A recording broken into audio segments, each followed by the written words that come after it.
Students next topic है 12.10 image location by lens equation. इस topic के अंदर हम बाय यूजिंग लेंस इक्वेशन इसका आंसर करेंगे कि हम अगर ऑब्जेक्ट को डिफरेंट पोजीशंस पे रख रहे हैं तो इमेज कहाँ पे बनेगी और इमेज की नेचर कैसे होगी। इससे प्रीवियस टॉपिक में हमने पढ़ा था कि अगर हम ऑब्जेक्ट को डिफरेंट पोजीशंस पे रखते हैं तो बाय यूजिंग रे डायग्राम्स इमेज की लोकेशन कहाँ पे है, इमेज कहाँ पे बन रही है और उसकी नेचर कैसी है, वो हमने किया था बाय यूजिंग रे डायग्राम्स। और इसका जो सेकंड वे है उसको आंसर करने का वो आ जाता है by using lens equation. Lens equation है क्या? लेंस इक्वेशन बेसिकली आ जाता है हमारे पास object distance and image distance का रिलेशनशिप आ जाता है in terms of focal length. तो अगर आप इसको इस डायग्राम से देखें, हमने रे डायग्राम में जिस तरह पढ़ा था कि अगर एक ऑब्जेक्ट है इसको हम एक लेंस के सामने रखते हैं तो अब इस केस में क्या होगा, जो ऑब्जेक्ट और इस लेंस का डिस्टेंस होगा इसको हम P से रिप्रेजेंट करवाते हैं, ये ऑब्जेक्ट डिस्टेंस है। अब फर्स्ट रे जो है पैरेलल टू प्रिंसिपल एक्सिस है। आफ्टर रिफ्रैक्शन जब ये लेंस से पास करेगी तो लेंस से पास करने के बाद मींस आफ्टर रिफ्रैक्शन ये प्रिंसिपल फोकस या फोकल पॉइंट में से पास करेगी। और जो सेकंड रे है, सेकंड रे ऑफ लाइट, ये ऑप्टिकल सेंटर में से पास करेगी और रिमेन्स अनडेविएटेड, मींस ये स्ट्रेट यहां से यूं पास कर जाएगी।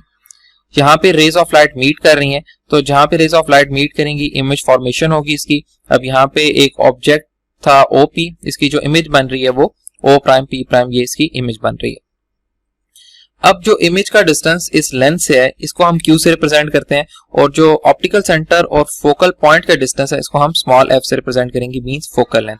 Lens formula basically object distance image distance का रिलेशनशिप आ जाता है in terms of focal length. तो इसको अगर हम लिखें मैथमेटिकली लेंस फॉर्मूला को, तो lens formula 1/f is equal to 1/p plus 1 divided by q। f जो है ये फोकल लेंथ आ जाता है लेंस की। इसी तरह p जो है ये ऑब्जेक्ट डिस्टेंस है, ऑब्जेक्ट का डिस्टेंस इस लेंस से कितना है इसको हम p से रिप्रेजेंट करते हैं। और जो q है, q बेसिकली इमेज का जो डिस्टेंस है इस ऑब्जेक्ट लेंस से, इसको हम q से रिप्रेजेंट करेंगे। ये याद रखिए आपने बात, 1/f is equal to 1/p plus 1 divided by q। ये न्यूमेरिकल्स में फॉर्मूला यूज होगा लेकिन इसके लिए साइन कन्वेंशंस हैं। साइन कन्वेंशन मोस्ट इंपॉर्टेंट है, आप उनको याद रखेंगे तो तभी आप न्यूमेरिकल सॉल्व कर सकते हैं कि f का साइन पॉजिटिव होना चाहिए, नेगेटिव होना चाहिए। इसी तरह p को हम पॉजिटिव पुट करेंगे या नेगेटिव, ये साइन कन्वेंशंस हमें बताते हैं। तो ये इक्वेशन याद रखनी है, कनकेव और कन्वेक्स लेंस दोनों के लिए ट्रू है, दोनों पे हम अप्लाई कर सकते हैं, लेकिन साइन कन्वेंशन आपने यूज करते हुए इसको अप्लाई करना है। तो हम साइन कन्वेंशन देखते हैं। सबसे पहले अगर फोकल लेंथ की बात करें कि फोकल लेंथ पॉजिटिव कब होगी और नेगेटिव कब होगी। फोकल लेंथ पॉजिटिव कब पुट की जाती है? जब हम लेंस कन्वर्जिंग यूज कर रहे हैं। कन्वर्जिंग लेंस मींस अगर हम कन्वेक्स लेंस यूज कर रहे हैं, कन्वेक्स लेंस के लिए फोकल लेंथ हमेशा नेगेटिव होती है। और अगर आपने डाइवर्जिंग लेंस यूज कर रहे हैं तो उसकी फोकल लेंथ हमेशा नेगेटिव होती है और डाइवर्जिंग लेंस जो है वो कनकेव लेंस होता है। तो कनकेव लेंस के केस में जो फोकल लेंथ है ये हमेशा नेगेटिव होगी। इसी तरह ऑब्जेक्ट डिस्टेंस की अगर हम बात करते हैं कि ऑब्जेक्ट अगर हम towards the left side of lens रखेंगे तो इस केस में हमेशा P को पॉजिटिव पुट किया जाएगा। अगर towards the right side of lens रखा जा रहा है इस ऑब्जेक्ट को तो इस केस में जो ऑब्जेक्ट डिस्टेंस होगा ये हमेशा नेगेटिव पुट किया जाएगा। मींस P की वैल्यू पॉजिटिव कब होगी? जब ऑब्जेक्ट को टुवर्ड्स रखा जाएगा। और P की वैल्यू नेगेटिव कब होगी? जब ऑब्जेक्ट को towards the right side of lens रखा जाएगा। इसी तरह ऑब्जेक्ट डिस्टेंस के बाद अगर इमेज डिस्टेंस की बात करें, इमेज डिस्टेंस है क्या? Q से रिप्रेजेंट किया जाता है। और Q की वैल्यू पॉजिटिव कब होगी? जब ऑब्जेक्ट की जो इमेज बन रही है, इमेज हमेशा अगर राइट साइड पे बन रही है तो इस केस में जो Q है इसकी वैल्यू पॉजिटिव होगी। और राइट साइड पे इमेज कब बनती है? जब इमेज रियल हो। आपने लास्ट टॉपिक के अंदर जो केसेस जितने भी पढ़े थे, हमने ऑब्जेक्ट को डिफरेंट पोजीशन पे रखा था, उन सब में अगर आप देखें तो इमेज जो है वो सारी जितनी भी, अगर हम ऑब्जेक्ट को towards the left side of lens रखते हैं तो इमेज जितनी भी रियल इमेजेस बन रही हैं वो सारी की सारी टुवर्ड्स द राइट साइड बनेंगी। और उसके लिए हम Q को पॉजिटिव पुट करेंगे। और अगर इमेज जो है वर्चुअल है, इमेज वर्चुअल होगी तो इस केस में हम Q को नेगेटिव पुट करेंगे और जो वर्चुअल इमेज होगी वो हमेशा towards the left side of lens बनेगी। मींस अगर आप लेफ्ट साइड पे ऑब्जेक्ट को रख रहे हैं तो इमेज भी जो उसकी लेफ्ट साइड बन रही है वो वर्चुअल होगी। और इसी तरह हमने पढ़ा था कि अगर कनकेव लेंस है तो कनकेव लेंस की जो इमेज होती है वो हमेशा वर्चुअल होती है। तो Q हम हमेशा याद रखना है आपने बात कि concave lens means diverging lens के लिए Q की वैल्यू हमेशा नेगेटिव होगी। इसी तरह जो कन्वेक्स लेंस है, कन्वेक्स लेंस हमारे पास पॉजिटिव भी हो सकता है, नेगेटिव भी हो सकता है। Q पॉजिटिव कब होगा? जब इमेज रियल होगी। और नेगेटिव कब हम लेंगे? जब इमेज जो है ये वर्चुअल होगी। ऐसी की एग्जांपल भी स्टूडेंट्स हम देख लेते हैं। एग्जांपल 12.6 है आपकी बुक की। A person 1.7 meter tall is standing 2.5 meter in front of a camera the camera uses a convex lens whose focal length is 0.05 meter. Find the image distance, the distance between the lens and the film, and determine whether the image is real or virtual. Data आपके पास क्या क्या दिया गया है? अब देखें, अब person 1.7 meter tall means the height of the object is 1.7 meter है और is standing 2.5 meter in front of a camera. और 2.5 metre in front of a camera means जो ऑब्जेक्ट का डिस्टेंस है कैमरा से 2.5 मीटर का दिया गया है. whose focal length is 0.05 metre. अब कन्वेक्स लेंस था, कन्वेक्स लेंस की भी हम पढ़ के आ चुके हैं. Convex lens basically converging lens है, तो कन्वर्जिंग लेंस की जो फोकल लेंथ होती है वो हमेशा पॉजिटिव होती है. तो focal length is equal to 0.05 metres. Find the distance means आपने डिस्टेंस फाइंड आउट करना है, the distance between the lens and the film. तो क्यू आपने फाइंड आउट करना है और उसके बाद इमेज की नेचर बतानी है कि इमेज विर्चुअल है या रियल. तो हम स्टार्ट करते हैं स्टूडेंट्स. इसको फॉर्मूला हम यूज करेंगे लेंस इक्वेशन. लेंस इक्वेशन क्या थी? 1/f is equal to 1/p plus 1 divided by q. अब इस इक्वेशन के अंदर हमें q की वैल्यू को फाइंड आउट करना है, तो हम इस इक्वेशन नंबर 1 को सिंप्लीफाई कर लेते हैं. सिंप्लीफाई किस तरीके से किया जाएगा? अब आप देखें यहाँ पे 1/q लिखा हुआ है, इसको हम यहीं पे रहने देते हैं. 1/p को हम इक्वल से जब दूसरी तरफ लेके जाएंगे तो ये माइनस में हो जाएगा. तो 1/f minus 1/p is equal to 1 divided by q हमारे पास इक्वेशन बन जाएगी. आप इस इक्वेशन के अंदर डायरेक्टली भी वैल्यूज पुट कर सकते हैं. f की वैल्यू आप यहाँ पे 0.05 पुट कर दें और p की वैल्यू 2.5 पुट कर दें तो तब भी q का आंसर आ जाएगा. लेकिन इसका जो आसान हल है वो ये है कि आप इसको पहले रीअरेंज करें, फॉर्मूला को, q की वैल्यू को अलग करवा लें क्योंकि यहाँ पे 1/q है. तो पहले हम इसको एलसीएम लेंगे इस तरफ, एलसीएम लेने के बाद फिर हम रेसिप्रोकल लेंगे. सिंप्लीफाई करने के बाद हम तब वैल्यूज पुट करेंगे. अब हम इस इक्वेशन को सिंप्लीफाई करते हैं. सिंप्लीफाई किस तरह से करेंगे? एलसीएम लेंगे तो एलसीएम इसका बनेगा pf. अब इसको सॉल्व करें आप तो p यहाँ पे मल्टीप्लाई हो जाएगा और f यहाँ पे आ जाएगा p minus f divided by pf. हमें क्या चाहिए? q की वैल्यू चाहिए, तो ये 1/q है. तो रेसिप्रोकल करें इस इक्वेशन का. रेसिप्रोकल किस चीज की इक्वल होगा? q is equal to pf divided by p minus f.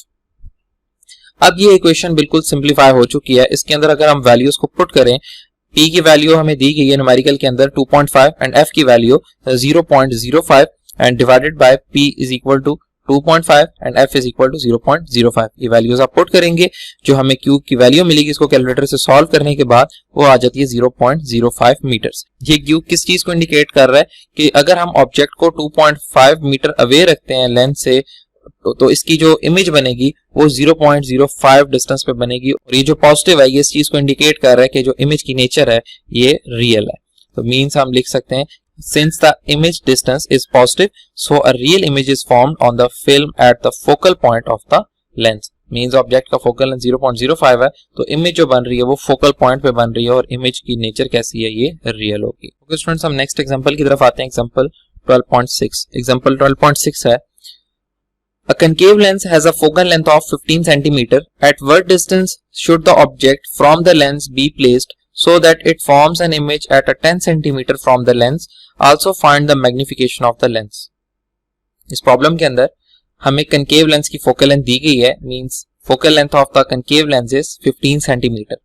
At what distance should the object from the lens be placed so that it forms an image at a 10 cm from the lens? Means हम object को कितने distance पे रखें कि इसकी image जो है वो 10 सेंटीमीटर के डिस्टेंस पे बन रही हो लेंस से. और सेकंड पार्ट में हमने मैग्निफिकेशन को भी कैलकुलेट करवाना है. तो इसका डेटा लिख लेते हैं. सबसे पहले हमें फोकल लेंथ दी गई है कनकेव लेंस की. तो ये बात हमने साइन कन्वेंशन के अंदर पढ़ी थी कि कनकेव लेंस के लिए जो फोकल लेंथ होगी वो हमेशा नेगेटिव होगी. Means focal length is equal to minus 15 centimetre. And next, at what distance should the object from the lens be placed so that it forms an image at a 10 cm from the lens? Means अब image का जो distance हमें दिया गया है ये 10 centimetre है और ये याद रखनी है आपने बात कि ऊपर हम लेंस जो यूज कर रहे हैं ये कनकेव लेंस है और कनकेव लेंस की प्रॉपर्टी है कि ये हमेशा इमेज फॉर्मेशन इसके अंदर होती है वो वर्चुअल होती है और वर्चुअल इमेज जब भी होगी उसको हम हमेशा नेगेटिव लेते हैं. तो Q की वैल्यू आपने पुट करनी है यहाँ पे -10 सेंटीमीटर. मीन्स हमने P की वैल्यू को फाइंड आउट करना है और Q की वैल्यू -10 सेंटीमीटर है. और सेकंड पार्ट में हमें मैग्निफिकेशन का भी कहा गया तो हम मैग्निफिकेशन को भी कैलकुलेट करवाएंगे. अब हम स्टार्ट करते हैं फॉर्मूलाज इसके अंदर, देखते हैं कौन कौन से यूज हो रहे हैं। क्यू फाइंड आउट करने के लिए हम लेंस इक्वेशन को यूज करेंगे। Lens equation 1/f is equal to 1/p plus 1 divided by q, इसको इक्वेशन नंबर 1। एंड मैग्निफिकेशन हमें पता है किस चीज की इक्वल है, क्यू डिवाइडेड बाय पी की इक्वल आ जाती है। अब स्टार्ट करते हैं सोल्यूशन को। सबसे पहले हमें p की वैल्यू चाहिए, तो आप इस इक्वेशन नंबर 1 को पहले सॉल्व कर लें, रीअरेंज कर लें, देन उसके बाद हम वैल्यूज को फाइंड आउट करेंगे। तो p की वैल्यू हमें चाहिए थी, हमने क्या किया, p को यहीं रहने दिया। जो 1/q था प्लस हो रहा है इक्वल से इस तरफ, इक्वल से इस तरफ आएगा तो नेगेटिव में हो जाएगा। ये इक्वेशन सिंप्लीफाई होगी हमारे पास। एंड देन मजीद अगर इसको हम सॉल्व करें तो आप एलसीएम ले लें इसका, q minus F divided by Q F यहाँ पे डिनोमिनेटर में आ जाएगा। हमें 1/p नहीं चाहिए, जस्ट p चाहिए, तो हम इसका रेसिप्रोकल लेंगे। तो रेसिप्रोकल जब लेंगे इक्वेशन क्या बन जाएगी, p is equal to q f divided by q minus f. अब इस इक्वेशन के अंदर अगर आप वैल्यूज को पुट करवाएं तो मिस्टेक के चांसेस बहुत ही ज्यादा कम है। p is equal to q की वैल्यू -10 सेंटीमीटर, f की value -15 and q is equal to -15 minus f की वैल्यू अगर आप पुट कर रहे हैं तो ये -15 centimetre. And minus minus plus हो जाएगा, ऊपर भी माइनस माइनस प्लस, तो -10 प्लस 15 सेंटीमीटर आप यहाँ पे सॉल्व करेंगे। जब कैलकुलेटर से सारी रीडिंग्स आप लेंगे तो आपके पास जो रिजल्ट आएगा p is equal to 30 centimetre. p is equal to 30 centimetre means अगर ऑब्जेक्ट को हम 30 सेंटीमीटर के डिस्टेंस पे रखते हैं लेंस से, जो इसकी इमेज बनेगी वो 10 सेंटीमीटर के डिस्टेंस पे बनेगी लेंस से, और जो इमेज होगी ये वर्चुअल होगी क्योंकि कनकेव लेंस हमने यूज किया। और अब मैग्निफिकेशन फाइंड आउट करनी है। मैग्निफिकेशन का formula m is equal to q divided by p। Q divided by p में आप यहाँ पे वैल्यूज पुट करेंगे, तो इक्वेशन नंबर 2 के अंदर वैल्यूज पुट कर लेते हैं।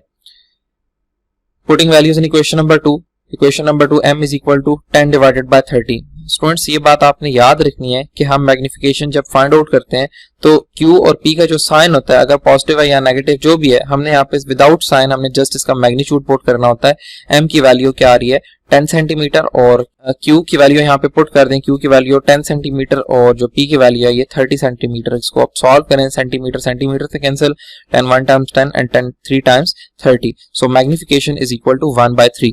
अब मैग्निफिकेशन 1/3 का क्या मतलब है, ये जब मैंने टॉपिक मैग्निफिकेशन का फॉर्मूला आपको पढ़ाया था तो उसमें मैंने आपको बताया था कि जो मैग्निफिकेशन है अगर ये लेस देन 1 है, मींस पॉइंट्स में आ रहा आंसर, आप अगर मैग्निफिकेशन लेस देन 1 है, ठीक है, मींस पॉइंट्स में वैल्यूज आ रही है 1/3, तो अब इस केस में जो इमेज होगी ये हमेशा स्मॉलर देन ऑब्जेक्ट होगी। अब कितनी स्मॉलर देन ऑब्जेक्ट है, 1/3, ठीक है। 1/3 ये इस चीज को इंडिकेट कर रहा है कि जो ऑब्जेक्ट का साइज है वो 1/3 टाइम्स रिड्यूस हो गया उसकी इमेज के अंदर। तो यहाँ पे आप लिख सकते हैं the image is reduced to 1/3 in size then the object, ठीक है। जो ऑब्जेक्ट है मींस उसका हम कहते हैं कि जब इमेज बनेगी तो इमेज जो है वो 1/3 टाइम्स ऑब्जेक्ट से स्मॉलर बनेगी।